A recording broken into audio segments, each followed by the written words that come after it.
Assalamualaikum warahmatullahi wabarakatuh.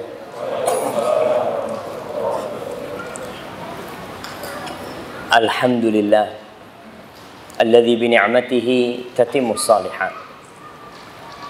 Segala puji bagi Allah Jalla Jalaluh yang karena nikmatnya kebaikan-kebaikan menjadi sempurna.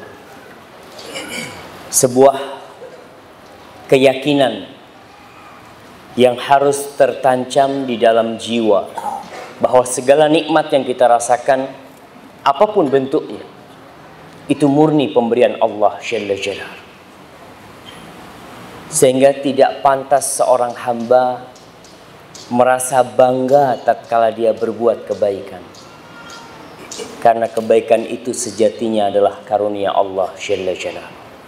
Kita pun bisa sampai ke tempat ini, Anda bisa duduk bersama antum, itu karena Allah Jalla Jalaluh.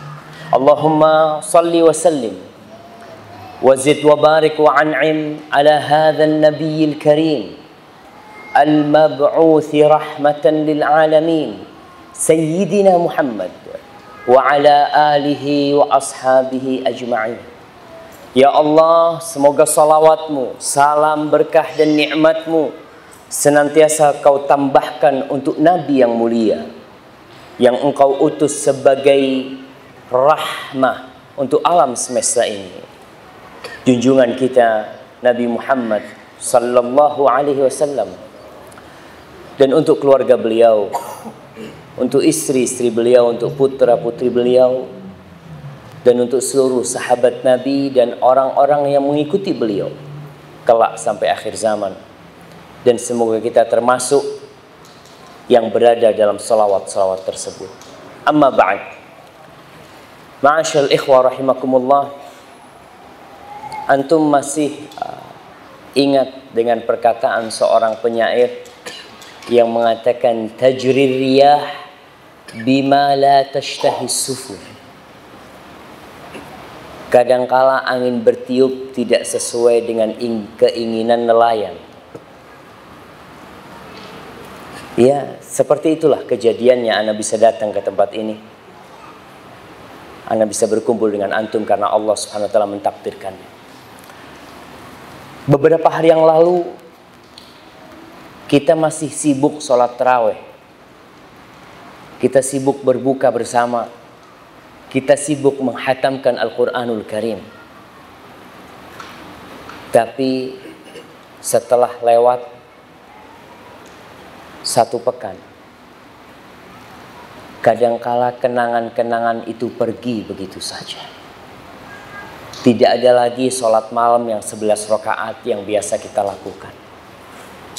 Kadangkala dengan takbir yang dibacakan malam takbiran itu, orang udah gak ada yang sholat malam. Dia berpikir sholat tarawih itu hanya untuk Ramadan. Sehingga tatkala takbiran ada tarawih nih. Memang nggak ada tarawih di masjid, nggak ada. Tapi tetap sholat malam itu sepanjang tahun itu tetap seharusnya kita lakukan. Kita tidak meninggalkannya. Kalau nggak bisa 11 ya 9. Kalau nggak bisa 9 7, nggak bisa 7 5, nggak bisa 5 3, nggak bisa 3 1, nggak bisa 1. Ya paling nggak sholat isya berjamaah di masjid.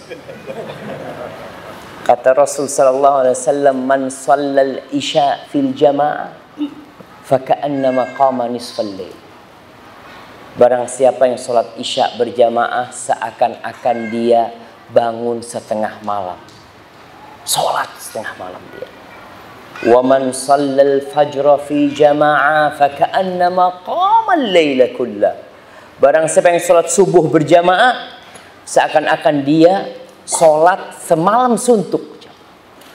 Maka kalau antum nggak bisa tuh sholat witir ya, usahakan sholat berjamaahnya tetap dijaga di masjid. Karena kadangkala ada beberapa nilai yang kurang tepat. Sholat tarawih rame, sholat duhur sepi. Padahal sholat sunnah itu lebih utamanya di rumah. Kenapa ketika sholat sunnah malah ramai masjidnya, ketika sholat berjamaah sepi? Maka usahakan tetap kita jaga nilai-nilai Ramadan. Dan malam ini kita mengkaji sebuah materi yang sebenarnya materi ini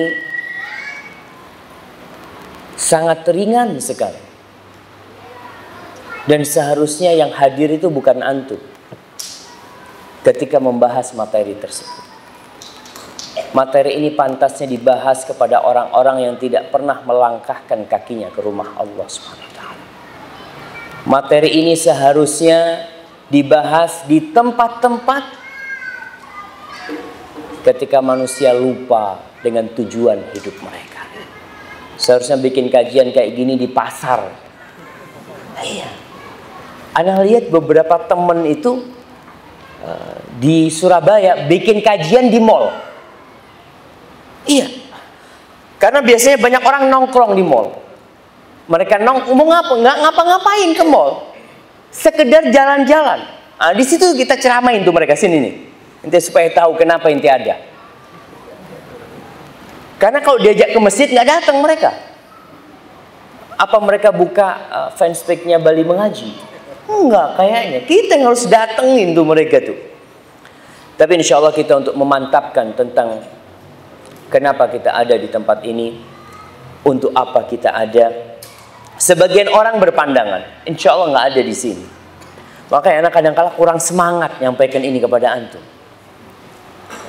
Karena antum insya Allah sudah tahu kenapa antum ada di tempat ini. Buktinya antum ada di rumah Allah Subhanahu Wa Taala. Sebagian orang berpandangan bahwa kehidupan ini hanya sebuah kebetulan. Kita ada kebetulan. Mentari terbit dari timur, ya karena kebetulan dia terbit dari timur. Tenggelam di barat pun kebetulan, nggak tenggelam dia di arah utara atau selatan. Kita punya orang tua, itu juga kebetulan. Sehingga mereka berpandangan akhir kehidupan manusia itu ya juga kebetulanan juga dia mati. Dan itu sudah ada sebelum masa Nabi Muhammad SAW. Dan sampai hari ini pun ada orang yang berpandangan waqalu ma hiya illa hayatuna dunya namutu wa nahya wa ma yuhlikuna illa ad-dahr. Mereka mengatakan kehidupan ini tidak lain hanya kehidupan dunia yang kita mati, hidup, dan yang membuat kita musnah itu adalah zaman. Mereka tidak percaya dengan adanya pencipta. Mereka hanya percaya rahim-rahim itu melahirkan, kemudian kuburan-kuburan itu menelan jasad kita, dan di antara waktu lahirnya kita sampai matinya manusia itu hanya pergulatan mencari rizki, mencari makan, persaingan bisnis, persaingan rumah, kendaraan, sebuah pergerakan dan rutinitas yang tanpa tujuan dan target yang nyata. Mirip dengan kehidupan binatang. Sebagian orang seperti itu. Kita lihat kehidupan binatang. Untuk apa sih binatang itu hidup? Ya kita lihat. Dia kalau umpamanya ayam dari telur lahir menetas, dia cari makan, kemudian besar sedikit, kemudian dia jadi indukan, punya anak lagi, ibunya disembelih mati, terus seperti itu. Apakah kita memang diciptakan sama seperti ayam? Terus kenapa Allah berikan kepada kita akal sehingga kita bisa berpikir? Terus kenapa Allah utus utusan-utusannya? Allah turunkan kitab-kitab. Kalau ternyata kehidupan kita itu hanya sebuah rutinitas yang berakhir dengan kematian tanpa ada apa-apa. Pandangan ini sebenarnya sangat bertentangan dengan orang yang punya akal. Apa mungkin Kita ini sekarang di masjid dekat bandara. Bandara Ngurah Rai. Apa mungkin ada orang didatangkan di Bandara Ngurah Rai? Ini kau duduk di tempat itu, di meja itu, tanpa tujuan apa-apa. Apa mungkin pegawai-pegawai yang jumlahnya ratusan bahkan ribuan didatangkan ke Bandara Ngurah Rai tanpa tugas, sekedar untuk main-main di bandara? Nggak mungkin. Mereka datang untuk tujuan, dan tiap orang tahu kenapa dia didatangkan. Kalau hanya waktu sementara aja orang tahu, mana mungkin Allah menciptakan kehidupan ini dengan segala fasilitas yang Allah lengkapi sia-sia. Di surat Al-Qiyamah ayat terakhir, Allah berfirman mengingatkan manusia. Al-Quran ini kemarin kita baca sampai hatam insyaallah di bulan Ramadan. Maka harapan kita membaca Al-Quran sekarang ini sama artinya. Paling tidak seumur hidup antum sekali menyelesaikan Al-Quran dengan artinya. Paling tidak, jangan. Karena ada orang yang sampai mati belum selesai itu dia baca kitab yang Allah turunkan. Mungkin dia sudah hatam, tapi untuk maknanya dia belum mengerti. Kan nggak apa-apa Ustaz, nggak apa-apa.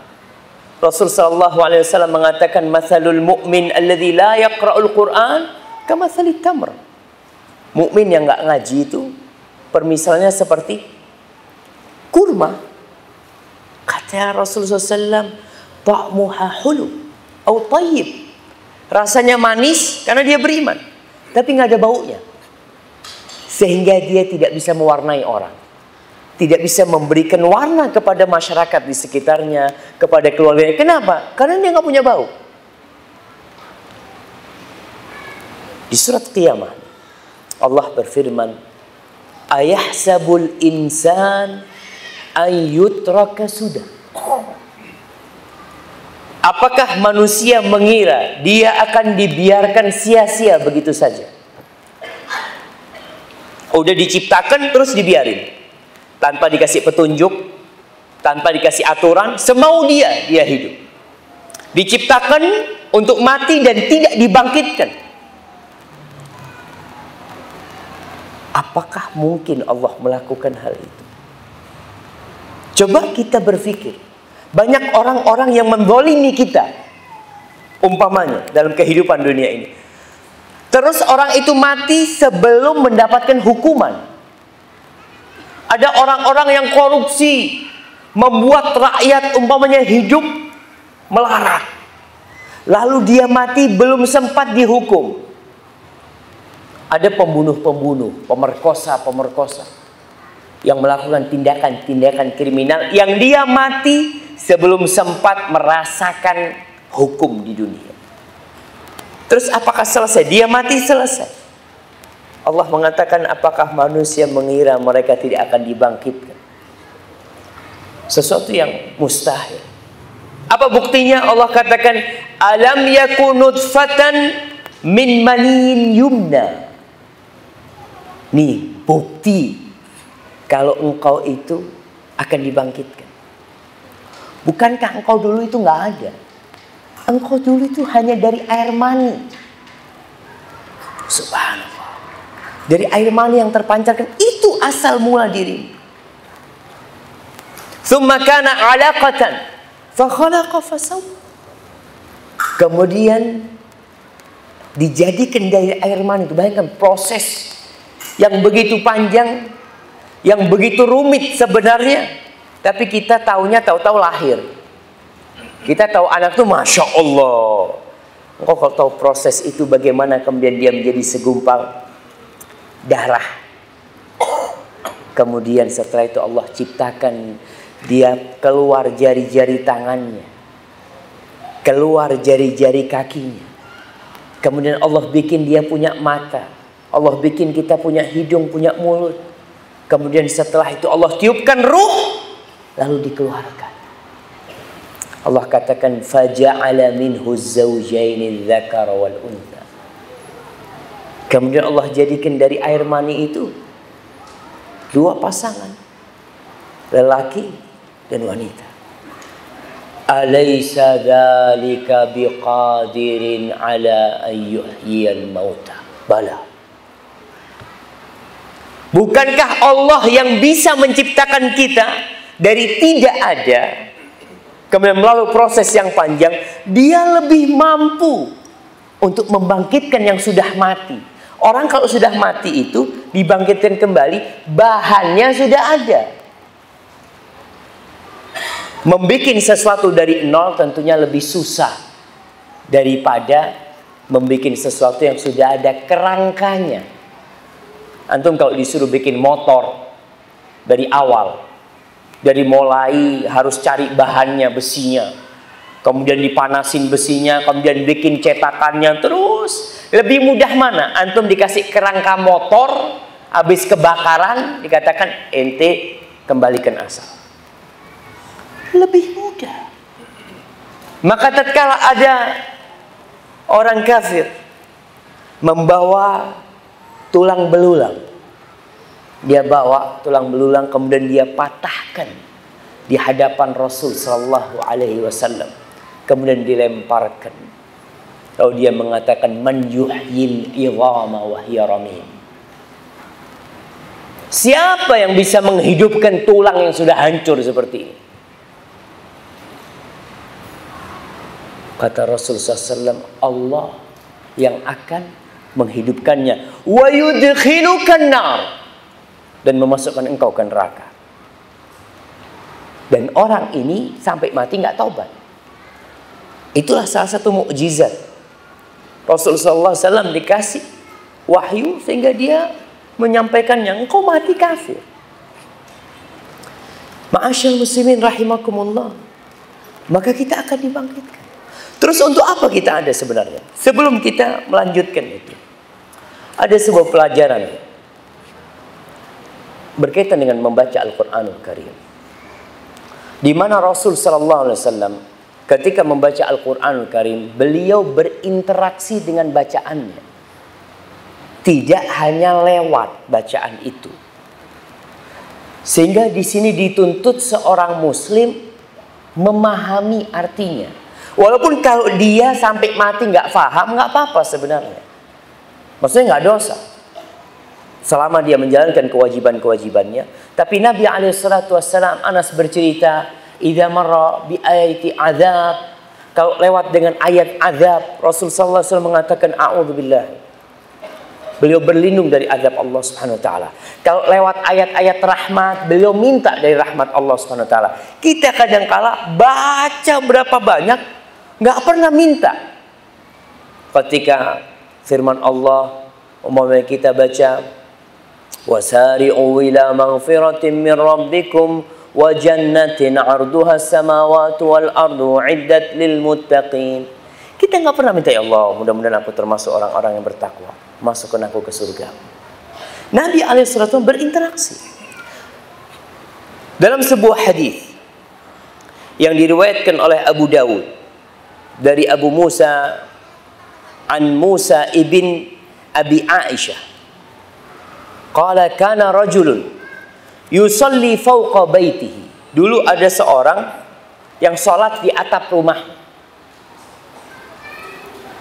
Kenapa sholat di atap rumahnya? Wallahu a'lam. Kadangkala di dalam rumah itu pengap, rumah dulu itu pengap rumahnya, sehingga untuk sholat sulit, untuk khusyuk. Itu yang pertama. Yang kedua, bisa jadi rumahnya sempit, sehingga kalau dia sujud harus bangunin istrinya. Seperti Rasulullah SAW. Nabi SAW kalau mau sujud sholat malam, mesti beliau itu nyolek Aisyah. Karena kakinya Aisyah itu membujur gitu. Rumahnya kecil, nggak cukup. Maka ini orang sholatnya di atas rumahnya. Jadi rumah orang Arab, antum kalau lihat tuh modelnya kayak Ka'bah tuh, kotak-kotak gitu. Jadi di atasnya bisa dibuat sholat. Antum jangan sholat di genteng, sholat di atas. Antum gimana mau sujud nanti kalau di genteng gitu? Ini kayak memang ada atapnya gitu, datar gitu.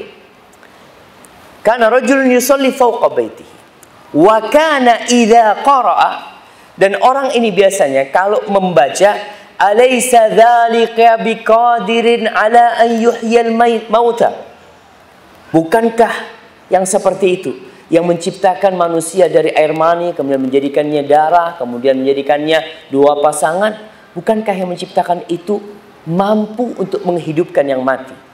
Orang ini mengatakan subhanaka fabala. Subhanak, maha suci engkau ya Allah. Iya, tentu engkau bisa ya Allah. Fasa'aluhu an dzalik. Lalu ditanya nih orang ini sahabat nih, yang ditanya sama orang-orang. Qala, kenapa kau melakukan itu? Setiap kau baca itu, kau jawabnya subhanak fabala. Apa jawab orang ini? Sami'tuhu min Rasulillah sallallahu alaihi wasallam. Aku mendengarnya dari Rasulullah sallallahu alaihi wasallam. Hadis ini disahihkan oleh Syekh Albani rahmatullah alaihi. Ada hadis yang dhaif berkaitan dengan umpamanya yang membaca watini waz zaitun, alaihissallah bi ahkamil hakimin. Itu hadis dhaif.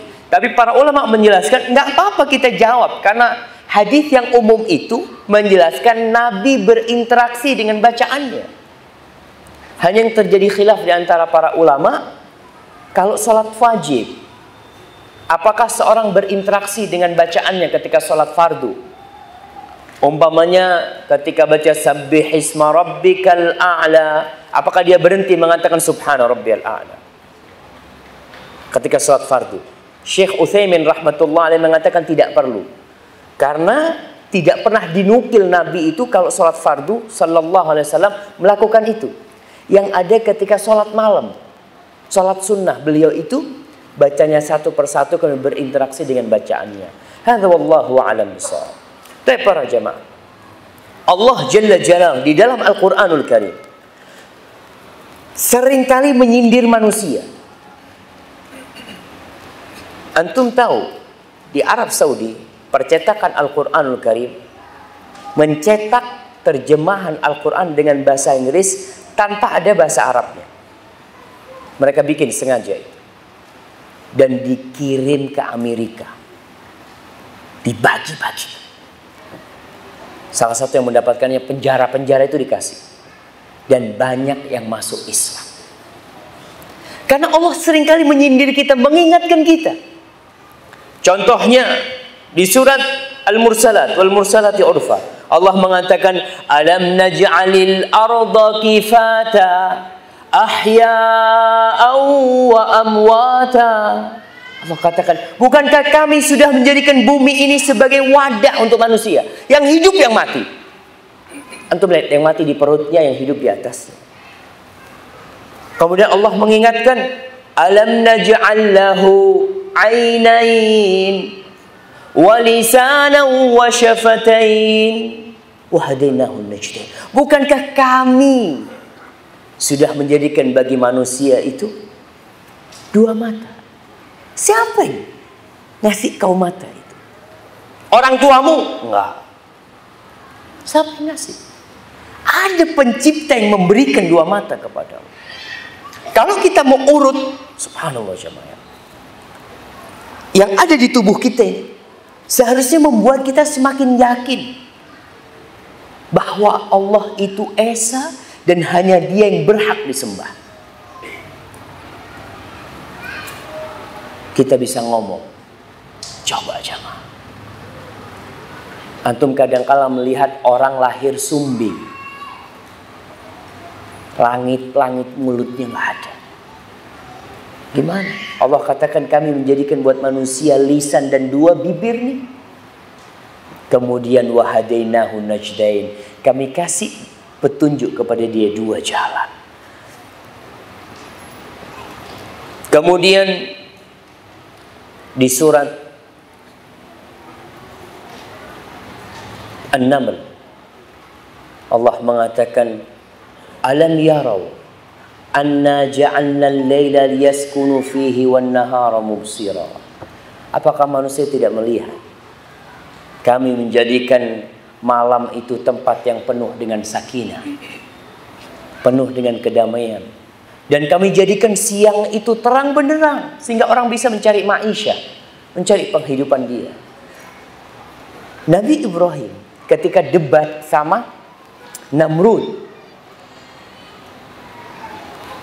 Namrud tanya, "Alam tara ila alladhi haja Ibrahim fi rabbih an atahu Allahul mulk?"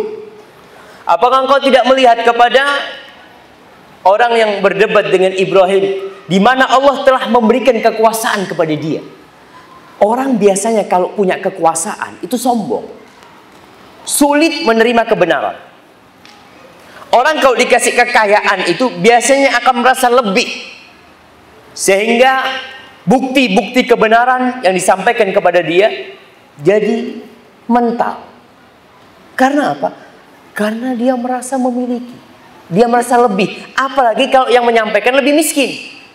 Biasanya itu siapa? Kadang-kadang seperti itu. Allah katakan, innal insana la yatgha ar-ra'ahu istaghna. Manusia itu benar-benar melampaui batas karena merasa dirinya nggak butuh. Maka di Namrud, karena dia merasa penguasa, berdebat. Apa kata Nabi Ibrahim? Rabbi alladhi yuhyi wa yumit. Rabbku yang menghidupkan dan yang mematikan. Apa jawab Namrud? Qal ana uhyi wa umit. Aku juga menghidupkan dan mematikan, kata dia. Sama Nabi Ibrahim tidak diperpanjang debatnya. Nggak mengatakan bukan itu yang dimaksud, enggak. Ini orang udah nggak benar nih. Apa kata Nabi Ibrahim? Fa innallaha ya'ti bisyamsi minal masyriq fa'ti biha minal maghrib. Oke, kalau kau merasa sebagai Tuhan, engkau bisa menghidupkan dan mematikan. Sesungguhnya Allah itu yang mendatangkan matahari, menerbitkannya dari timur. Silahkan engkau terbitkan dari barat. Silahkan. Kalau engkau merasa Tuhan, silahkan kau terbitkan dari barat. Aku mau lihat, kata Nabi Ibrahim. Fabuhital ladzi kafar. Nggak bisa jawab. Dia tuh makhluk. Semakhluk. Kadang-kadang merasa lebih dari yang lainnya, kemudian menuhankan dirinya. Seperti Fir'aun. Fir'aun mengatakan, wa hadhil anharu tajri min tahti. Kau tidak melihat di sungai-sungai mengalir dari bawahku?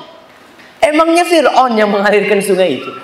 Nah, dia hidup, lahir, mendapatkan sungai-sungai itu mengalir. Kemudian merasa dia lebih dari yang lainnya. Ma'asyiral muslimin rahimakumullah. Di dalam Al-Quranul Karim, kembali kepada Al-Quranul Karim. Dan kita harus kembali kepada Al-Quranul Karim. Nabi itu mengeluh kepada Allah. Karena banyak orang-orang yang menjauhi Al-Quranul Karim. Muslim tapi tidak pernah menyentuh Al-Quran. Wa qala ar-rasul, ya Rabbi, inna qaumi ittakhadhu hadzal Qur'ana mahjura. Dan Rasul berkata, ya Rabbi, sesungguhnya kaumku ini menjadikan Al-Quran barang yang ditinggalkan sama mereka itu. Subhanallah. Allah seringkali mengingatkan manusia. Kenapa kita ada? Untuk apa sebenarnya kita ada? Di surah Az-Zariyat. Az-Zariyat. Sebuah ayat yang insya Allah semuanya hafal. Buat apaan ini? Buat hadiah. Kasihkan, Masya Allah. Jamaah namu. Baik. Surat Az-Zariyat tentang penciptaan manusia dan bangsa jin. Siapa yang hafal ayatnya? Jemaah. Nah, fadhal.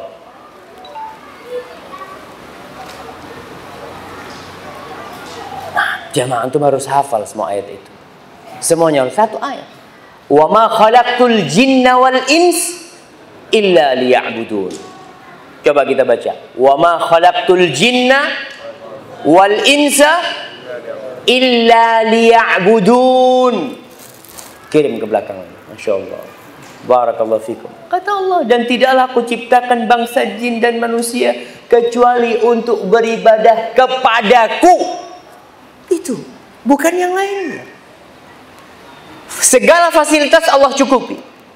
Dari kau lahir, bahkan dari kau di perut ibumu, sampai kau mati, Allah cukupin fasilitasnya sudah. Allah udah catat tuh. Makanya ketika antum di perut ibu kan udah dicatat tuh. Rizkinya sampai kapan, engkau nanti rumahnya bakal kebakaran, nanti bakal diganti yang lebih, engkau nanti bakal menikah, semuanya udah dicatat. Tugasmu apa? Ya'budun, beribadah kepadaku. Ma uridu minhum min rizqin wa ma uridu an yut'imun. Kata Allah, aku nggak butuh mereka kerja ngasih aku rizki. Enggak. Maka itu melihat ketika orang kurban, jangan berpikir Allah butuh sama daging kurban. Jangan pernah berpikir Allah butuh dengan kucuran darah kurban lah. Maka dikatakan la yanalallah luhumuha wala dima'uha walakin yanaluhu taqwa minkum. Nggak sampai kepada Allah tuh darah sama dagingnya. Kalian yang mau motong yang besar kambingnya, darahnya lebih banyak, dagingnya lebih banyak, itu akan sampai kepada Allah? Kalla. Tidak. Apa yang sampai kepada Allah? Takwa dari kalian. Walakin yanaluhu taqwa minkum. Kata Allah, ma uridu minhum min rizqin wa ma uridu an yut'imun. Mereka ngasih makan nggak butuh. Ketika Allah wajibkan haji, walillahi 'alan nasi hajjul baiti man istata'a ilaihi sabila. Apa dipikir Allah butuh ada orang yang berkunjung ke rumah Allah? Allah butuh orang-orang Indonesia yang jumlahnya tiap tahun 200.000 untuk berangkat haji? La. Kata Allah, wa man kafara fa innallaha ghaniyun 'anil 'alamin. Barang siapa yang kufur, yang nggak mau berangkat haji, Allah itu nggak butuh sama alam semesta ini. Allah nggak butuh dengan alam semesta ini. Allahu Akbar. Apa bukti ketidakbutuhan Allah dengan alam semesta ini? Semuanya bakal Allah hancuri. Semuanya bakal. Kita pun akan hancur. Maka tujuan Allah menciptakan kita hanya untuk beribadah kepadanya. Di surah Al-Mulk ayat kedua, Allah juga ingatkan kenapa dia ciptakan kematian dan kehidupan. Siapa yang menjawab? Nah, alladzi khalaqal mauta wal hayata liyabluwakum ayyukum ahsanu amala wa huwal azizul ghafur. Kata Allah, dialah Allah yang menciptakan kematian dan kehidupan. Kenapa Allah mulai dengan kematian? Supaya kita sadar, engkau dulu itu nggak ada. Maka jangan sombong, engkau dulu nggak ada. Engkau dulu itu nggak bisa berdiri. Jangan berdiri, merangkak nggak bisa. Engkau hanya tergolek di atas ranjang. Lahir manusia itu nggak bisa apa-apa. Kau hanya bisa menangis. Semuanya dibantuin orang. Apa engkau nggak sadar bahwasanya ada yang menginginkan keberadaan? Dan engkau lihat orang tuamu mati, kakekmu mati, fulan yang kaya mati, fulan yang miskin mati. Apa sih tujuan hidup ini? Liyabluwakum ayyukum ahsanu amala. Untuk menguji siapa di antara kalian yang paling baik amalannya, bukan siapa yang beramal. Karena masih banyak di masyarakat muslim yang mereka mengatakan yang penting kan sholat, Ustaz. Yang penting kan Islam. Enggak. Yang penting itu bagaimana kita sholat dan diterima. Karena orang yang sholat ada yang masuk neraka. Fawailul lil musalli. Celaka sholat. Yang nggak sholat jangan dibicarakan. Yang sholat aja masih ada kemungkinan dia celaka. Karena sholatnya asal sholat.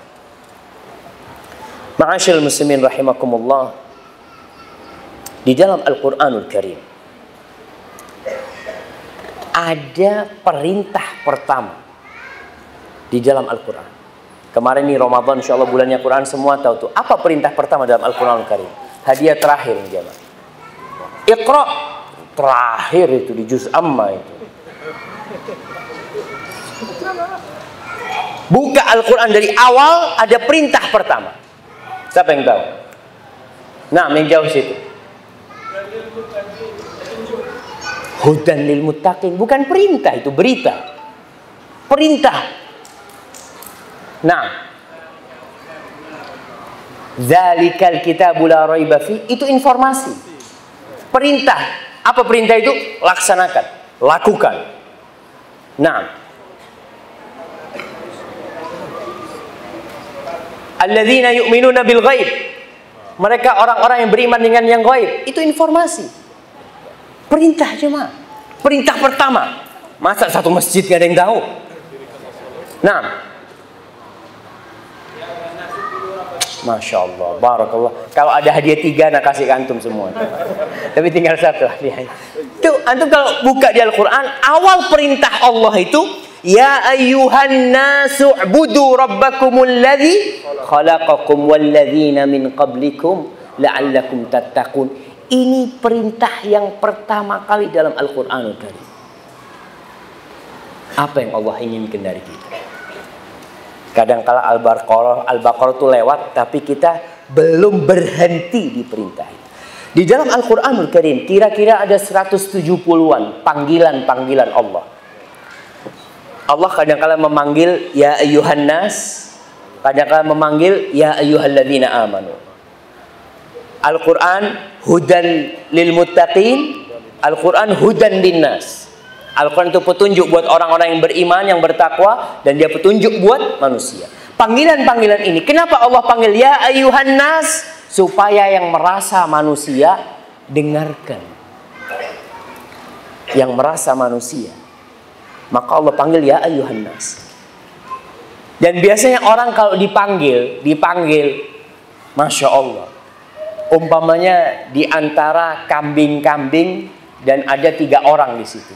Antum manggil, wahai manusia, kira-kira noleh enggak dia? Masya Allah, Anda bukan kambing. Iya, saya manusia gitu kan. Dia akan noleh. Dan Allah panggil ya ayyuhan nas. Berulang kali Allah panggil. Umpamanya di surat Al-Hujurat, Allah panggil ya ayyuhalladzina amanu la tuqaddimu baina yadayillahi wa rasulih. Ya ayyuhalladzina amanu la tarfa'u aswatakum fawqa sautin nabi. Ya ayyuhalladzina amanu in ja'akum fasiqun binaba'in. Ya ayyuhalladzina amanu ijtanibu katsiran minadh-dhann. Ya ayyuhalladzina amanu la yaskhar qaumun min qaum. Terus ya ayyuhan nas inna khalaqnakum min dzakarin wa untha. Allah panggil manusia. Awes yang beriman lalu manusianya dipanggil. Di ayat di perintah pertama ini Allah katakan ya ayyuhan nas u'budu. Ini perintah yang pertama. Sembahlah, beribadahlah rabbakumul ladzi khalaqakum. Kepada siapa kau menyembah? Tidak kepada sembarangan Tuhan. Karena di muka bumi ini ketika Rasul SAW diutus dan sampai hari ini masih banyak orang-orang yang menyembah yang bukan Tuhan yang menciptakan dia. Orang-orang jahiliyah, bayangkan. Mereka itu bikin patung, terus minta tolong. Ada nama patung-patung di Arab apa? Ada Uzza, ada Lata, ada Hubal. Dan dari bodohnya orang-orang jahiliyah, ini kisahnya para sahabat. Mereka mengatakan kita benar-benar di masa jahiliyah. Kita kalau dalam perjalanan nggak bawa Tuhan, cari batu. Dapat batu dijadikan Tuhan, disembah. Dia tahu nih batu tidak menciptakan, tahu. Dia yakin, cuma untuk media, mendekatkan diri. Fa idza wajadna hajaran ahsana min dzalik ramaina. Kalau dapat batu yang lebih bagus, yang ini dibuang, yang ini Tuhannya. Nanti dapat yang lebih bagus dibuang. Pokoknya yang lebih bagus yang disembah. Kalau nggak ada batu, kadang-kadang di padang pasir itu pasir aja. Mereka dalam kondisi takut, mereka harus beribadah. Orang itu kapan sih beribadah? Biasanya kalau lagi takut. Fa in lam najid hajaran, kata mereka. Kalau kita nggak dapat batu, kita kumpulkan pasir. Pasir ditumpuk gitu. Antum tahu kalau orang mau bikin luluh buat semen, dikumpulin, lalu tengahnya dilobangin, diperahin susu. Susunya kambing, susunya onta diperahin. Tsumma tufna haulahu. Lalu kita tawaf di sekitarnya. Subhanallah. Allah katakan u'budu rabbakumul ladzi khalaqakum. Kau kalau menyembah Tuhan, Tuhan yang menciptakan kau. Bukan Tuhan-Tuhan palsu yang disembah. Mereka juga cerita, fa illam najid syai'an. Kalau kita nggak punya apa-apa, tapi kita punya kurma, kita tumpuk tuh kurma. Lalu kita berdoa. Fa idza ju'na akalna. Kalau kita lapar, kita makan kurmanya. Tuhannya dimakan. Na'udzubillah min dzalik.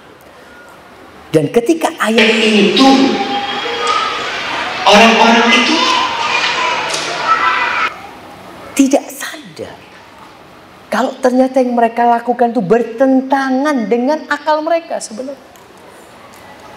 Alladzi khalaqakum walladzina min qablikum. Dan yang menciptakan orang-orang sebelum kalian. Tanyakan, bapaknya ente itu siapa yang menciptakan? Apakah Hubal ini menciptakan bapaknya ente? Apakah itu 360 patung yang ada di sekitar Ka'bah ada yang turut menciptakan lalat? Allah kasih percontohan kepada mereka bahwasanya itu sesembahan-sesembahan. Kadang-kadang kan dikasih sesajen. Kata Allah, kalau ada lalat yang datang, mereka nggak bisa mengusir lalat itu. Dha'ufat talib wal matlub. Tuhan yang disembah tidak bisa mengusir lalat itu, dan lalat padahal lemah dia itu. Ma'asyil muslimin rahimakumullah. Andai kata seluruh penduduk Bali berkumpul, andai kata seluruh penduduk Indonesia berkumpul untuk menciptakan seekor lalat, wallah nggak ada yang bisa. Tapi kenapa mereka tidak menyembah Tuhannya lalat? Siapa yang menciptakan? Kalau ada yang menciptakan lalat, pantas disembah, pantas disembah. Kalau ada. Dan siapa yang menciptakan? Allah. Engkau lihat segala ciptaannya, subhanallah. Kata Allah, la'allakum tattaqun. Agar kalian bertakwa kepada Allah. Kalau kalian itu menyembah kepada selain Allah, kalian tidak akan mencapai tingkat ketakwaan. Ramadan untuk apa? La'allakum tattaqun. Surga disediakan buat siapa? U'iddat lil muttaqin. Disediakan untuk orang-orang yang bertakwa.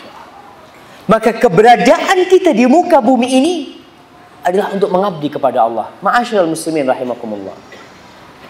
Tidak bisa diingkari, semua manusia itu memiliki fitrah ketuhanan.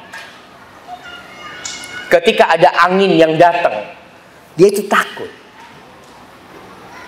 Dia merasa ada kekuatan yang menciptakan dia, yang seharusnya dia meminta tolong kepada kekuatan itu. Allah katakan, bukti kalau Allah yang pantas disembah. Apa kata Allah? Alladzi ja'ala lakumul arda firasya. Allah yang menjadikan bumi ini sebagai hamparan. Siapa yang menciptakan bumi ini? Apakah ada sesembahan-sesembahan yang pernah turut menciptakan bumi? Nggak ada. Was-samaa'a binaa'a. Dan Allah yang menciptakan langit sebagai bangunan yang kokoh tanpa tiang.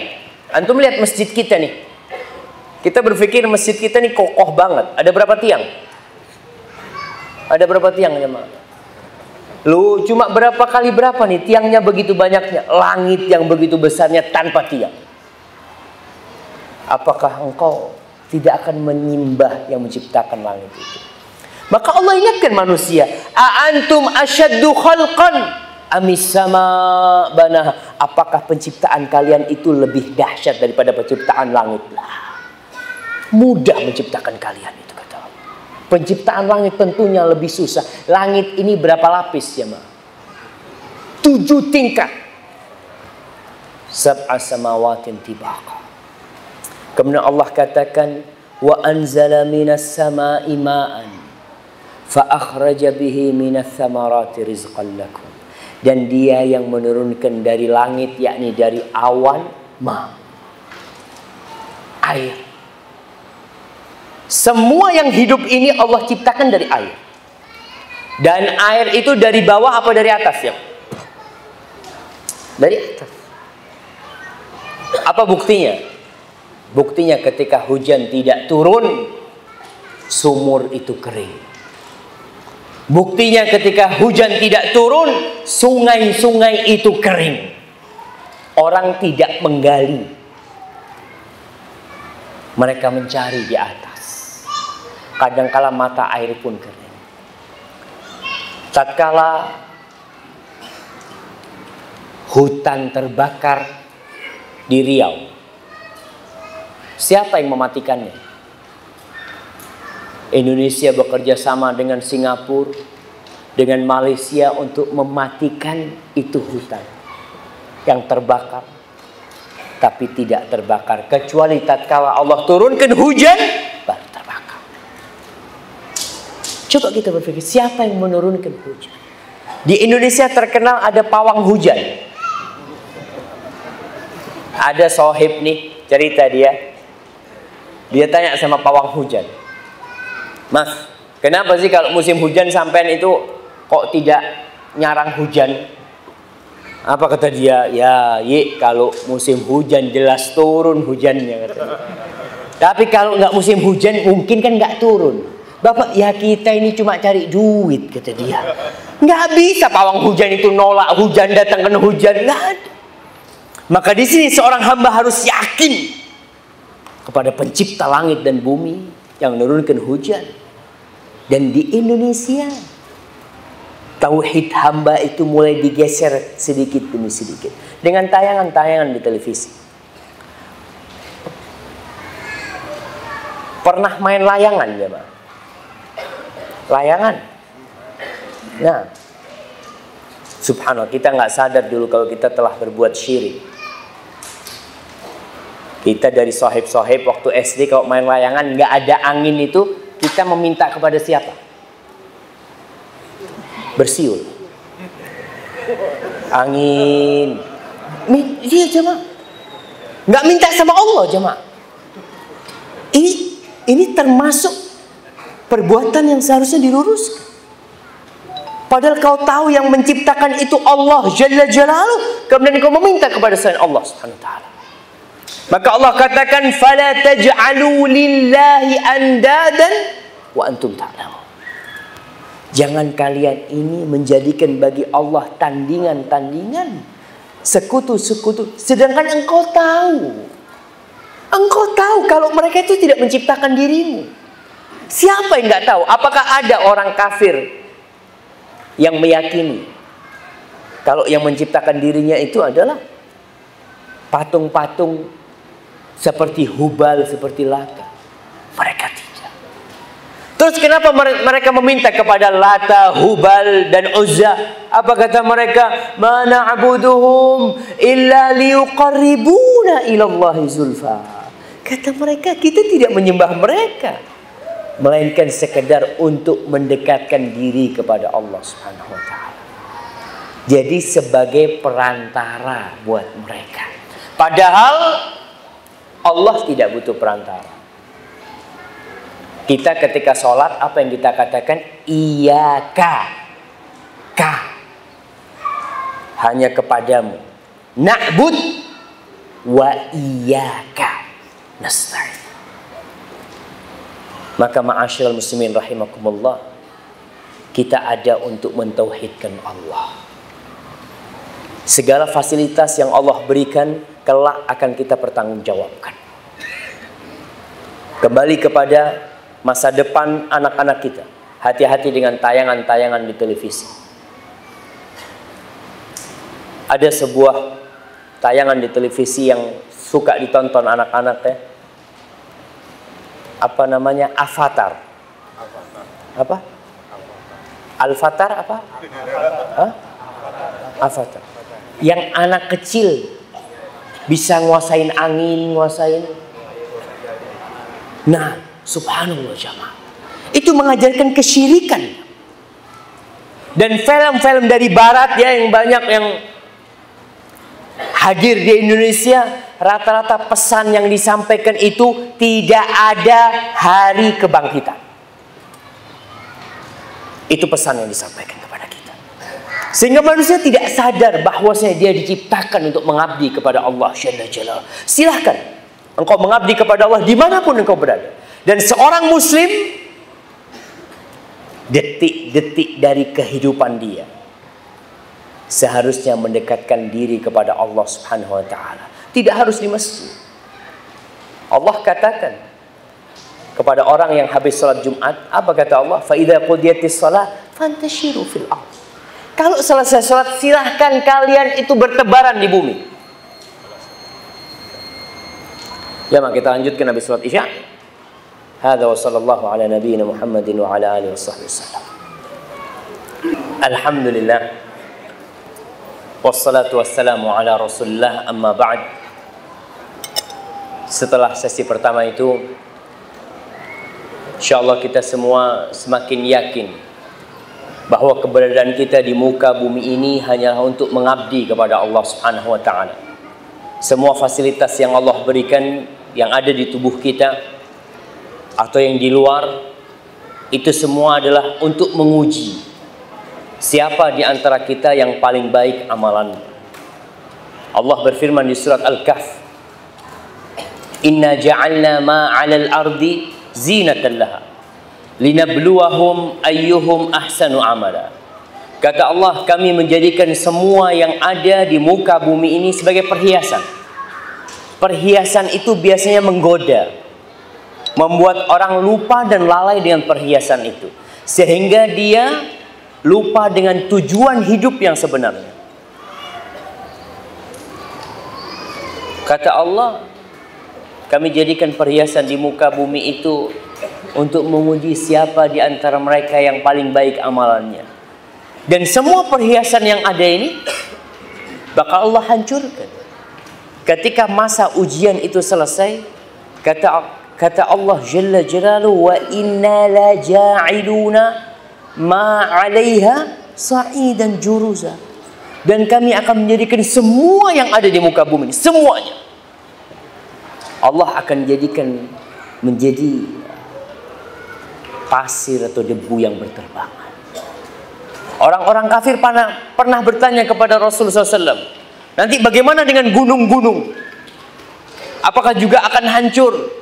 Mereka mengatakan, wa yas'alunaka 'anil jibal faqul yansifuha rabbi nasfa fayadharuha qa'an safsafa la tara fiha 'iwajan wala amta. Mereka bertanya, bagaimana dengan gunung-gunung nanti? Kata Allah, katakan kepada mereka, gunung-gunung itu akan Allah hancurkan rata sama tanah. Nggak ada orang pernah punya rumah di sini dulu, rumah ana dulu di sini perusahaan, nggak ada. Semuanya akan rata dan hilang tanda-tanda itu semua. Para jamaah, ingat kita adalah hamba Allah Subhanahu wa taala. Apapun pekerjaan kita, jangan lupa kalau kita hamba Allah. Allah menjadikan ujian terberat manusia itu nafsunya dan iblis yang sudah bersumpah kepada Allah kalau dia akan mencari sohib sebanyak-banyaknya ke dalam api neraka. Tidak sedikit di antara umat manusia yang lupa tujuan hidup dia, sehingga kerjanya dari pagi sampai siang, dari siang sampai malam hanya untuk perut dan yang di bawah perut. Itu aja yang dicari. Sehingga tatkala datang kematian, dia belum mempersiapkan diri untuk hal itu. Tapi kita melihat dalam kehidupan dunia ini, pekerjaan manusia beda-beda, rizkinya beda-beda, kedudukannya beda-beda. Bagaimana kita mengabdi kepada Allah dalam segala kondisi? Yang jadi dokter, ia mengabdi kepada Allah dengan profesi dia sebagai dokter. Yang menjadi polisi, ia mengabdi kepada Allah dalam posisi dia sebagai polisi. Karena tetap dia polisi itu di dunia. Hubungan dia dengan pemerintah, dia sebagai polisi. Tapi di hadapan Allah, dia adalah budak Allah Subhanahu wa ta'ala. Seorang presiden yang jadi presiden, dia mengabdi kepada Allah di posisi dia sebagai presiden. Karena presiden itu juga budak Allah Subhanahu wa ta'ala. Siapapun orangnya, apapun jabatannya, dia budak Allah Subhanahu wa taala. Dan kita harus mengabdi kepada Allah. Tidak perlu antum iri. Umpamanya seorang iri sama dokter, enak ya jadi dokter. Ya enak, banyak fulusnya. Terus ente gimana? Ente pun bisa mengabdi kepada Allah dalam posisi. Tapi seorang mukmin harus berusaha untuk berlomba-lomba dalam kebaikan ketika mendekatkan diri kepada Allah. Bayangkan bagaimana sahabat-sahabat Nabi datang kepada Rasul sallallahu alaihi wasallam mengatakan, "Ya Rasulullah, dhahaba ahlud duthur bil ujur." Wahai Rasulullah, itu orang-orang yang punya fulus, mereka pergi membawa pahala yang banyak. Kita nggak punya fulus gimana? Apa kata Rasul sallallahu alaihi wasallam? Mau kalian aku kasih amalan? Kalau kalian amalkan tuh, kalian akan menyaingi mereka. Apa amalannya? Bertasbih, bertahmid, bertahlil. Setiap selesai sholat kita membaca itu 33 atau 34 kali. Kemudian secara umum kita bertahlil. Kata mereka, senang nih sahabat-sahabat karena punya amalan yang bisa menyaingi amalan orang yang punya duit. Apakah orang-orang Ansor kemudian mencukupkan diri? Sudahlah, kita pahala dari sedekah. Enggak. Mereka terus beramal. Sehingga sahabat-sahabat muhajirin datang lagi kepada Rasulullah SAW. Ya Rasulullah, ini orang-orang Ansor nih ikut-ikutan ngamalkan amalan kita. Kata Rasulullah SAW, "Dzalika fadlullah yu'tihi man yasha." Itu kemuliaan dari Allah Subhanahu wa taala. Allah berikan kepada siapa yang Allah kehendaki. Ada sebuah hadis. Ini hadis sebagai penutup kajian kita. Seorang mukmin dimanapun dia berada, dia harus bisa mewarnai. Ada di bandara, dia menjadikan bandara itu jadi indah bercahaya. Dia ada di perusahaan, di tempat itu dia berusaha untuk menyinari perusahaan itu dengan cahaya-cahaya iman dan Islam. Tidak perlu dengki kepada atasan. Rasul sallallahu alaihi wasallam mengatakan, "Ta'isa 'abdud dinar. Ta'isa 'abdud dirham." Kata Nabi, celaka orang yang menghamba kepada duit.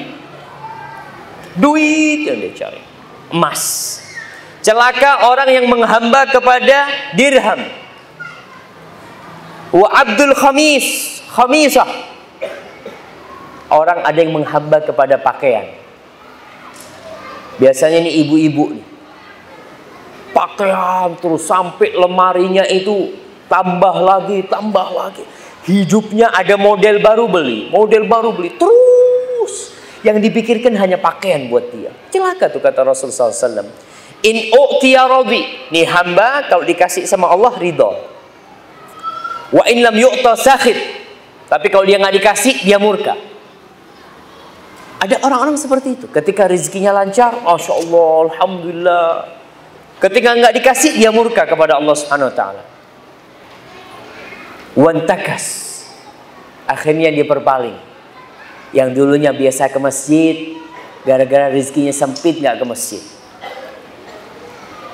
Yang dulunya ikut kajian, gara-gara punya masalah, dia tidak lagi ikut kajian. Itu hamba, yang orang yang menghamba kepada benda seperti itu. Wa idza syika falan taqash. Kata Rasulullah SAW, mudah-mudahan kalau dia kemasukan duri, mudah-mudahan nggak bisa keluar tuh durinya, kata Rasulullah. Rasul doakan keburukan buat orang itu. Tuba. Terus siapa hamba yang baik itu? Hamba Allah yang dicintai Allah itu siapa? Apakah yang kaya? Apakah yang pejabat yang bisa menolong orang banyak mungkin dengan jabatannya? Kata Rasulullah SAW, tuba li abdin akhidin bi anani farasihi. Sebuah kebaikan buat hamba yang memegang tali kendali kudanya fi sabilillah, di jalan Allah Subhanahu wa taala. Ash'ath ra'suhu mughabbaratin qadama. Rambutnya udah kusut, kakinya udah berdebu, In kana fil hirasah, kana fil hirasah. Kalau dia dikasih tugas di penjagaan, ya dia melaksanakan tugasnya di penjagaan itu. Wa in kana fis saqah, kana fis saqah. Kalau dia dapat bagian di belakang, jagain di belakang, barisan belakang, dia di bagian belakang. Dia tidak pernah murka kepada Allah Subhanahu wa taala. Tapi dia melaksanakan tugas dimanapun dia berada. Ini sta'dzan lam yu'dzan. Orang ini kalau minta izin nggak dikasih izin. Dari rendahannya itu orang. Wa in syafa'a lam yushfa'.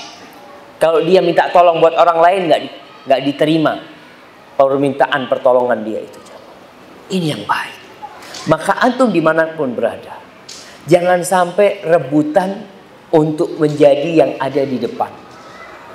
Rebutan untuk sebagai pembawa acara.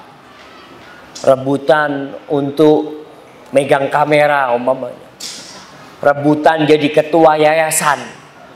Rebutan jadi bendahara. Rebutan. Subhanallah. Dimanapun engkau berada, sudah terima takdir. Laksanakan tugasmu. Karena di sini pun engkau menjadi hamba Allah Subhanahu wa taala. Aku jadi hamba Allah di sini. Kalau memang tugasku ini, terima. Kadang-kala ada yang mendapatkan posisi yang tidak pernah kena kamera. Selama hidupnya dia, ya Allah Ustaz, ana ini Ustaz 20 tahun adanya di belakang kamera terus. Kapan ana ada di depan kamera? Ente itu yang ada di belakang kamera, alhamdulillah. Kalau nggak ada ente, nggak kelihatan tuh ustadznya.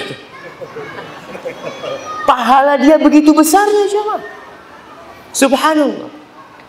Maka dimanapun kau berada, tunjukkan kalau kau hamba Allah. Dan ingat, apapun posisimu, jabatanmu sebagai hamba Allah lebih tinggi daripada posisimu dan jabatan. Karena ada orang-orang yang lupa bahwa dia budaknya Allah. Karena dia berada di dalam posisi yang begitu besarnya, kemudian tidak lagi taat kepada Allah Subhanahu wa taala. Ma'asyiral muslimin rahimakumullah. Sampai kapan kita menjadi budak Allah? Sampai kapan kita begini nih Ustaz? Capek kayak gini sampai kapan? Apa kata Allah? Wa'bud rabbaka hatta ya'tiyakal yaqin. Terus engkau beribadah kepada Allah, kepada Rabbmu sampai kematian datang menyebut. Jangan pernah merasa bangga dengan amal kebajikan. Karena setan tidak pernah berhenti menggodain kita. Setan tuh godain kita dari dua cara. Dari syahwat dan syubhat. Kalau orang ini suka dengan syahwat, maka maka setan memalingkan dia kepada mengikuti syahwatnya. Tapi kalau orang ini ahli agama, maka setan nggak mampan kalau dia mengajak orang ini berzina, mengajak orang ini minum khamar. Enggak, orang ini sukanya ke masjid. Ya sudah, maka setan akan menggoda orang itu lewat syubhat, sehingga akan teracuni pemikiran-pemikiran yang tidak benar dalam beribadah. Ada yang beribadah berlebih-lebihan. Seperti ingat 3 sahabat. Yang satu mengatakan, aku akan puasa terus, tidak akan berbuka. Menurut pikiran kita baik. Bagus apa nggak bagus ya, Mak? Orang puasa terus bagus. Yang satu mau sholat malam, tidak mau tidur. Dia mau sholat mendekatkan diri kepada Allah. Yang satu lagi maunya beribadah selama hidupnya, tidak menikah. Kalau secara akal pikiran kita bagus, tapi secara syariat ternyata kata Rasul sallallahu alaihi wasallam, "Ama wallahi inni akhsyakum lillahi wa atqakum." Tahu kalian nih, aku nih adalah orang yang paling bertakwa kepada Allah, yang paling takut kepada Allah di antara kalian semua. Aku puasa dan aku berbuka. Aku sholat malam dan aku tidur. Dan aku menikah dengan wanita. Faman raghiba an sunnati falaysa minni. Barang siapa yang benci dengan sunnahku, maka bukan dari golonganku. Kembali kepada beribadah yang berlebih-lebihan. Akhirnya muncul kelompok-kelompok dalam Islam ini yang mengklaim dirinya adalah paling benar. Bahkan mereka mengkafirkan semua yang tidak ikut kelompok mereka. Seperti ISIS mungkin sekarang yang kita lihat ya. yang mereka mengklaim pengeboman yang ada di Medina, pengeboman yang di Jeddah, mereka melakukan itu. Mereka benar-benar seperti sabda Rasul sallallahu alaihi wasallam. Nabi mengatakan tentang orang-orang Khawarij ini dahulunya. Apa kata Rasul sallallahu alaihi wasallam? Yatrukuna ahlal awthan wa yaqtuluna ahlal Islam. Mereka membiarkan penyembah-penyembah berhala dan mereka membunuh orang-orang Islam. Ini salah satu syubhat syaitan. Anda pernah mendengarkan salah satu telepon antara orang ISIS sama temannya. Apa kata dia? Syuf, kata dia, membunuh kalian ini lebih utama daripada membunuh orang kafir asli. Karena kalian murtad semua. Dan orang yang murtad halal darahnya. Itu yang mereka lakukan. Dan ini termasuk penyimpangan yang dilakukan oleh syaitan kepada berlebih-lebihan dalam beribadah. Maka ibadah yang benar, menjadi hamba Allah yang benar adalah tetap di atas sunnah Rasul sallallahu alaihi wasallam, mengikuti pemahaman para sahabat Nabi Muhammad sallallahu alaihi wasallam, tidak meremehkan agama. Ada mulai kelompok-kelompok yang meremehkan Islam, meremehkan Al-Quran. Bahkan mereka ada di antaranya yang menghalalkan LGBT. Nah, kita bicara ulama ini. Seorang mengatakan, katanya, ini profesor tafsir. Dia mengatakan LGBT itu nggak apa-apa. Yang nggak boleh itu kalau ada pemaksaan. Iya. Terus bagaimana kisah Nabi Lut? Yaitu Nabi Lut itu karena ada pemaksaan mereka itu. Kalau suka sama suka nggak apa-apa. Bahkan ada yang menulis, naudzubillah, sampai saya itu malu menyebutkan. Mereka mengatakan, ya lesbian, homo nggak apa-apa. Itu kan ciptaan Allah. Itu kan takdir Allah juga. Naudzubillah min dzalik. Terus apa? Allah turunkan Al-Quran untuk apa? Maka ada yang berlebih-lebihan ke sana. Sama, itu termasuk syubhat. Sehingga mereka menganggap agama tidak dibutuhkan lagi dalam kehidupan ini. Menganggap semua agama sama. Tidak, Islam adalah agama yang toleransi. Islam agama yang menghargai orang lain. Islam agama yang rahmatan lil alamin. Tapi Islam satu-satunya agama yang benar. Innad dina indallahi Islam. Sesungguhnya agama di sisi Allah yang diterima hanya Islam. Wa may yabtaghi ghairal islami dinan falan yuqbal. Barang siapa yang cari agama selain Islam, maka Allah tidak akan terima. Wa huwa fil akhirati minal khasirin. Dia di akhirat termasuk orang-orang yang merugi. Hadza wallahu a'lam bishawab. Itu yang bisa kita sampaikan pada kesempatan kali ini. Kita mungkin masuk ke sesi tanya jawab. Dan Anda mohon maaf kalau ada pertanyaan yang tidak bisa dijawab ya. Salah satu kelebihan pertanyaan yang tertulis ini enak jemaah. Kalau ustadznya nggak bisa jawab, nggak dibaca.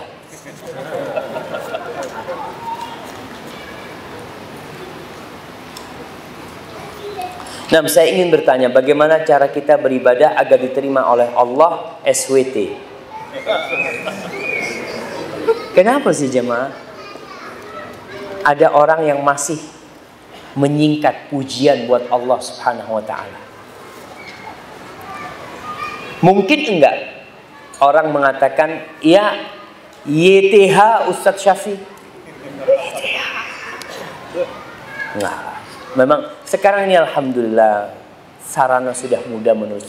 Subhanahu wa ta'ala.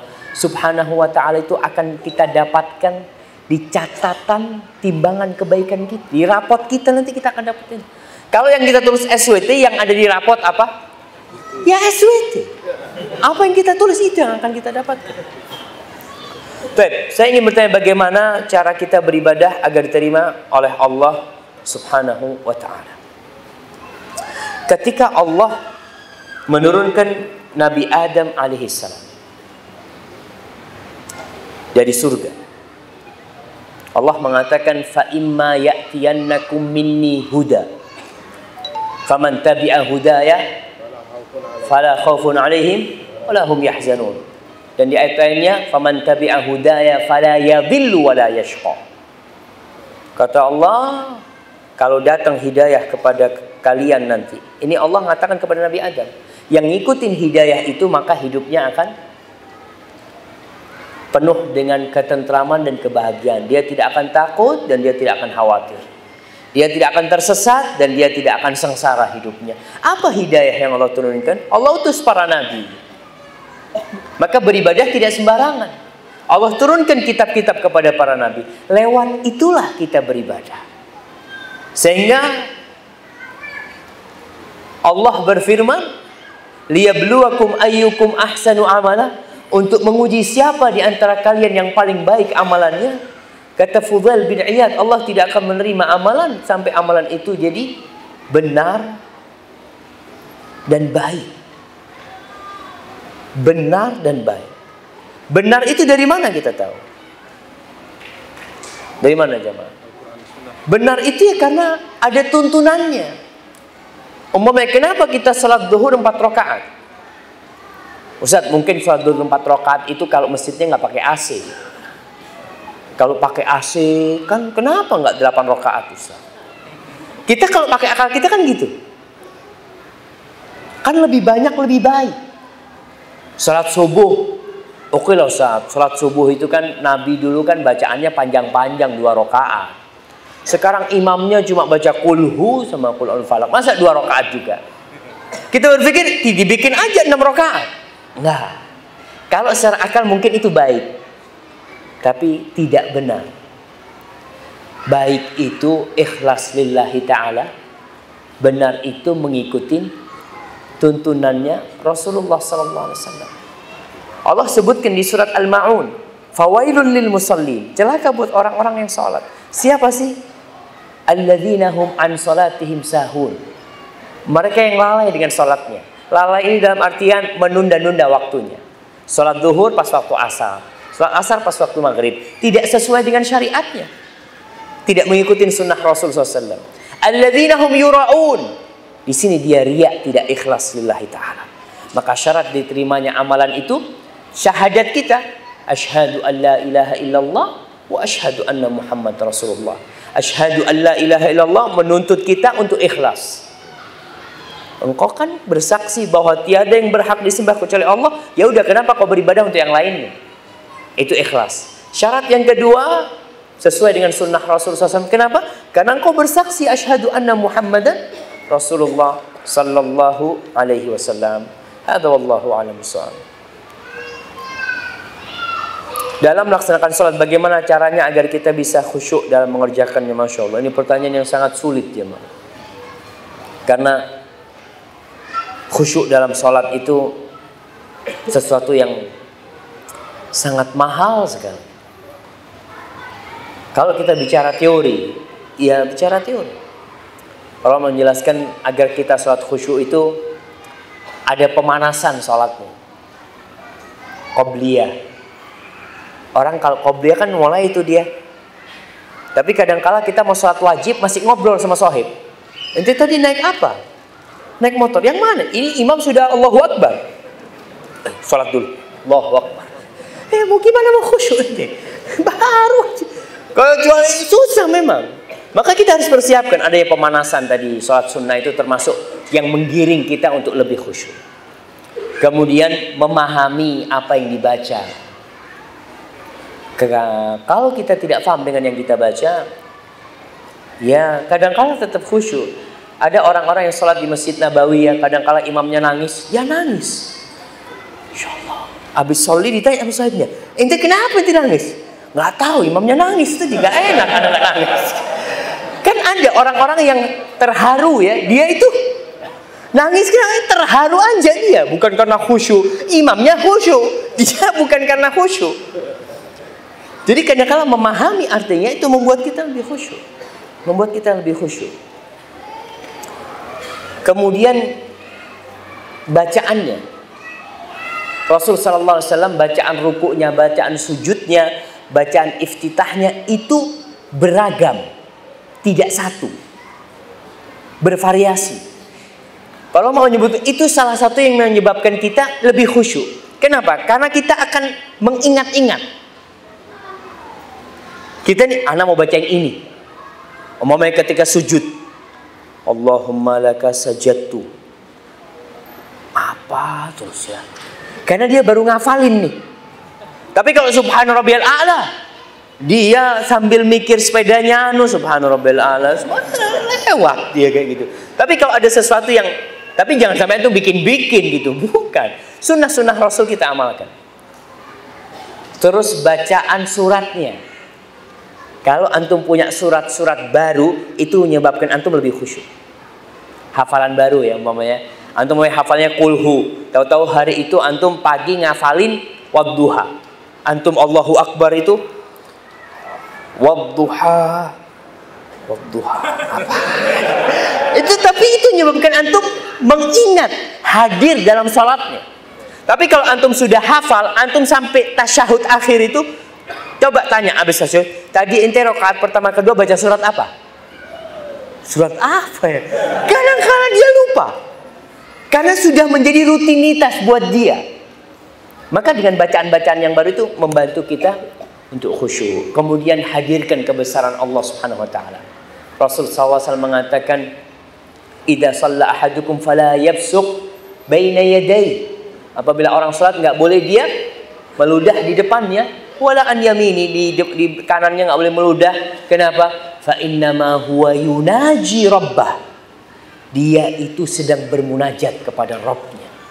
Di sini dia menghadirkan ketika dia mengatakan iyyaka na'budu wa iyyaka nasta'in. Banyak beban hidup yang antum tumpahkan di iyyaka wa iyyaka nasta'in. Sama engkau ya Allah, aku cuma minta tolong ya Allah. Mau minta tolong sama siapa lagi? Maka itu insya Allah akan membuat kita lebih khusyuk ya. Kemudian sholat berjamaah ke masjid itu termasuk yang membantu khusyuk buat para lelaki. Ketika dia datang dari rumahnya, itu dunia dia taruh itu. Tapi kalau untuk sholat di rumah, kadang-kala Allahu Akbar, ting dong, ya Allah siapa ini datang? Itu baru sholat sudah. Baik, barakallahu fikum. Nah, saya mau bertanya, apakah boleh kita sholat di suatu ruangan, di ruangan itu terdapat patung sebagai sesembahan? Nggak boleh. Makanya para ulama menjelaskan apakah boleh orang sholat di gereja. Dulu itu kan umat Islam ketika mereka menaklukkan negeri-negeri Nasoro, mereka sampai ke Palestina, itu nggak mau Umar bin Khattab. Ketika disuruh sholat di gereja, ada gereja kuno di situ, malah Umar sholat di luarnya. Ketika tidak ada tempat, gimana Ustaz? Nggak ada tempat, kecuali itu yang disediakan untuk sholat Jumat umpamanya. Ini di negeri non-muslim, umat Islam mau sholat Jumat. Maka sebenarnya ulama mengatakan ditutup semua patung-patung itu. Harus ditutup. Tapi lebih baik cari tempat lain macam mana. Hadza wallahu a'lam bishawab.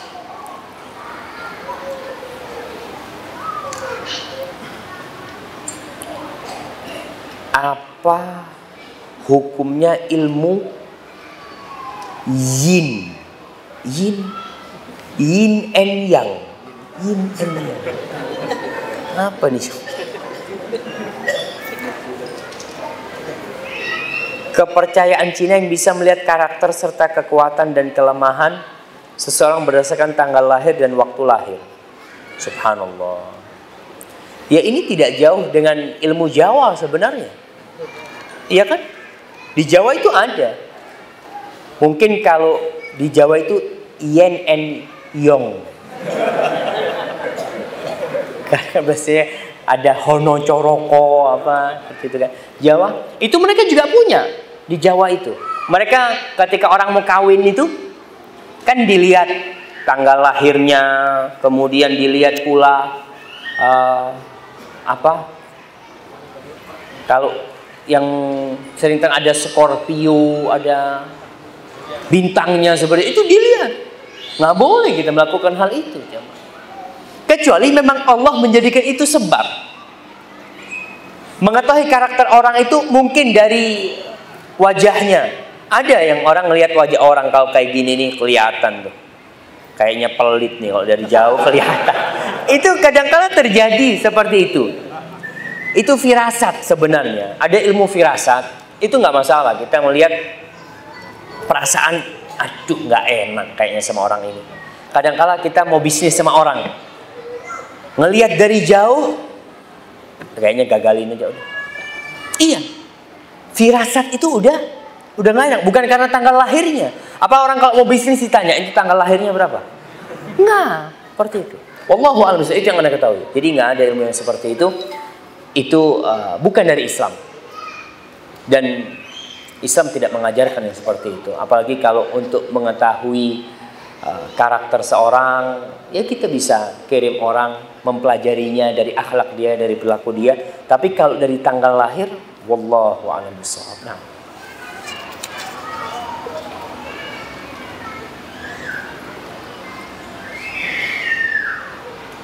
Nah, bagaimana cara menasihati orang tua kita yang masih belum mengenal atau belum bisa mengamalkan sunnah karena lingkungan sehari-harinya kurang mendukung? Subhanallah. Lingkungan itu sangat besar pengaruhnya. Kenapa di dalam Islam itu disyariatkan hijrah? Ada syariat hijrah ila yaumil qiyamah, sampai hari kiamat. Karena masalahnya lingkungan. Ketika Rasul sallallahu alaihi wasallam menyuruh para sahabatnya hijrah ke Habasyah dari Mekah, karena di Mekah nggak kondusif. Habasyah juga negeri kafir, tapi lebih ringan. Godaan untuk agama mereka lebih ringan, tapi ternyata tetap pengaruhnya besar. Ada sahabat Nabi yang murtad. Istrinya siapa? Suaminya siapa? Suaminya Ummu Habibah. Jadi murtad dia. Padahal dia awalnya muslim. Karena lingkungan. Maka pengaruh lingkungan ini sangat besar sekali. Kita yang seharusnya menciptakan lingkungan itu. Kalau berkaitan dengan orang tua kita, banyak anak itu yang merantau. Sehingga dia tidak bisa sering-sering berkumpul sama orang tuanya. Mungkin cuma ketika mudik, ya Ustaz, anak susah ngasih nasihat orang tua. Itu berapa kali ngasih nasihat orang tua? Ya cuma kalau mudik seminggu. Seminggu sama ente, setelah itu 350 hari bersama lingkungannya. Oleh karena itu Al-Auza'i, Ibn Rahuyah, apa Al-Auza'i, satu antara dua orang ini, Ishaq Ibn Rahuyah insyaallah. Ketika itu dia di Libanon, tahu-tahu ada orang datang, orang Persia. Ditanya, ente dari mana? Dari Tastur. Tastur itu daerah Iran sana, Iran Irak sana. Ditanya, ente muslim? Iya, anak muslim, kata dia. Orang tua ente masih majusi. Anak ninggalkan dia masih majusi. Apa kata gurunya ini? Yang mengatakan, coba kau pulang. Jangan kau tinggalkan orang tuamu. Mungkin orang tuamu bisa dapat hidayah lewat dirimu. Ini baru nyampe nih, suruh pulang. Ya udah pulang nih. Ketika pulang ternyata bapaknya sakit. Dia rawat bapaknya. Bapaknya bingung melihat anaknya berbakti sama dia. Padahal beda agama. Itulah Islam. Islam ini Allahu Akbar. Walaupun kafir orang tuanya, Allah mengatakan wasahibhuma fid dunya ma'rufa. Tetap engkau harus menemani keduanya dengan cara yang ma'ruf dalam kehidupan dunia ini. Walaupun orang tuamu kafir. Memaksamu untuk keluar dari Islam. Ini udah jahat nih orang tuanya. Jangan taat. Fala tuti'huma, kata Allah, tapi tetap engkau punya kewajiban berbakti kepada keduanya.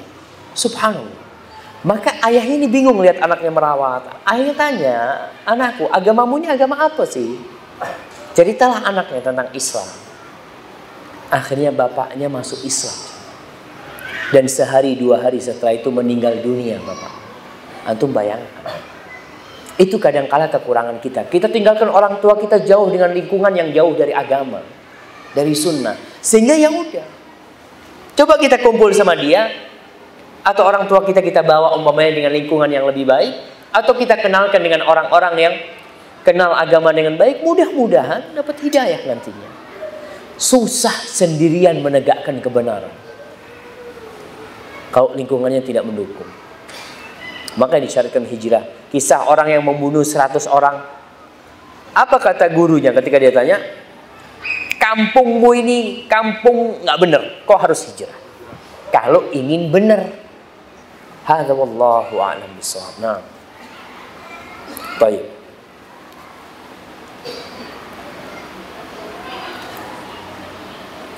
Bagaimana hukumnya membawa nasi lengkap kemudian dibawa ke seorang tokoh masyarakat untuk dimintakan doa bagi orang yang sudah meninggal? Iya, ini namanya tawassul. Di dalam Islam itu ada 3 tawasul yang disyariatkan. Yang pertama tawasul dengan Asma'ullah al-Husna, seperti doa ketika Lailatul Qadar. Allahumma innaka afuun tuhibbul afwa. Lihat deh, 2 kata pertama kita tidak berdoa. Kita mengatakan Allahumma innaka, ya Allah sesungguhnya engkau maha pemaaf. Tuhibbul afwa, engkau cinta dengan maaf. Baru kita minta fa'fu anni, Allah ampuni, maafkan aku ya Allah. Itu tawasul dengan Asma'ullah al-Husna. Ya Ghafur ighfirli ya. Itu nggak masalah. Tawasul yang kedua, tawasul dengan amal soleh. Seperti sedekah, puasa sunnah, apa aja. Nabi mengatakan dawu mardakum bisadaqah. Obati orang yang sakit di antara kalian dengan kalian bersedekah, nggak apa-apa. Kita sedekah ke masjid, ya Allah mudah-mudahan kau sembuhkan ummi ana ya Allah. Nggak masalah. Itu tawasul dengan amal soleh. Yang ketiga, tawasul dengan doa orang soleh yang masih hidup. Boleh. Kita datang ke rumah orang soleh itu, ya biasanya kita bawa oleh-oleh atau apa. Tapi Anda nggak tahu maksudnya nasi lengkap ini apakah itu sekedar oleh-oleh buat sang tokoh masyarakat. Kalau memang dia orang yang soleh ya, nggak apa-apa jemaah. Kita datang tuh kepada orang soleh minta doanya nggak apa-apa. Tapi syaratnya dia masih hidup. Dan benar orang itu orang soleh, bukan dukun. Nah, kita harus, jangan sampai yang kita datengin dukun. Datang, para ulama itu masih tetap seperti itu. Datang kepada gurunya, mengatakan guruku doakan anak. Anak ngomong sama abahnya, mau Mi-nya, Mi besok anak mau ujian, Mi doakan anak Mi ya. Mi anak besok mau berangkat ke Bali, doakan. Itu nggak masalah. Itu termasuk tawasul dengan doa orang soleh yang masih hidup. Para sahabat minta doanya Rasul SAW. Minta doanya Abbas, minta doanya orang-orang soleh. Tidak semua orang dimintain doa.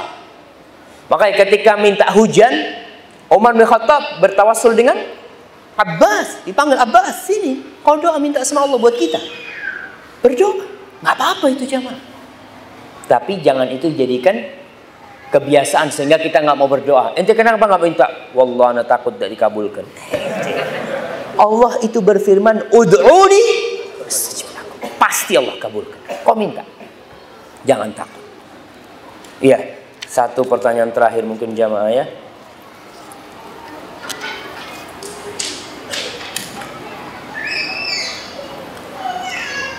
Nah, Ustaz, dulu saya kerja di tempat riba. Sekarang saya ingin tobat, tapi saya bingung cara membersihkan harta yang saya beli bercampur antara uang halal dan riba. Tolong penjelasannya. Barakallahu fiik. Iya. Jadi riba harta haram ini ada 2 macam. Ada yang barangnya haram. Ada yang cara mendapatkannya haram. Barangnya haram itu seperti barang curian. Kita nyuri sampai mati itu barang haram milik orang. Bagaimana dengan yang dulu kita mendapatkannya dengan cara yang haram? Kita udah tobat nih. Mau dikembalikan ke siapa? Nggak bisa dikembalikan ke siapa-siapa. Memang itu bukan barangnya orang. Itu bukan barangnya orang. Hanya caranya dia. Ya. Tapi kalau umpamanya itu milik orang jelas. Seperti riba. Orang umpamanya menganakkan uang. Membungakan uang, meribakan 1 juta, dia tahu nih kelebihannya punya orang, dia balikin. Tapi kalau dia nggak tahu, Ustaz nggak tahu, Ustaz, ana cuma kerjanya dulu di tempat riba, jadi dia nggak tahu mana barang yang halal, yang haram ya. Yang seperti ini hendaklah banyak-banyak bersedekah dia, banyak-banyak bersedekah dengan niat membersihkan dirinya dari yang haram-haram. Karena nggak tahu barang yang haram itu yang mana. Kalau tahu ya itu kita berikan. Tapi kalau sudah bercampur, ya banyak-banyak bersedekah dan bertobat kepada Allah Subhanahu wa taala. Allah itu cinta dengan orang-orang yang kembali kepada Allah. Hadza wallahu a'lam bishawab. Apabila yang saya sampaikan benar itu dari Allah Subhanahu wa taala. Kalau ada yang salah dan kurang berkenan itu dari diri saya sendiri. Allah dan Rasulnya terbebaskan dari kesalahan itu. Subhanakallahumma bihamdika asyhadu an la ilaha illa anta astaghfiruka wa atubu ilaik. Assalamualaikum warahmatullahi wabarakatuh.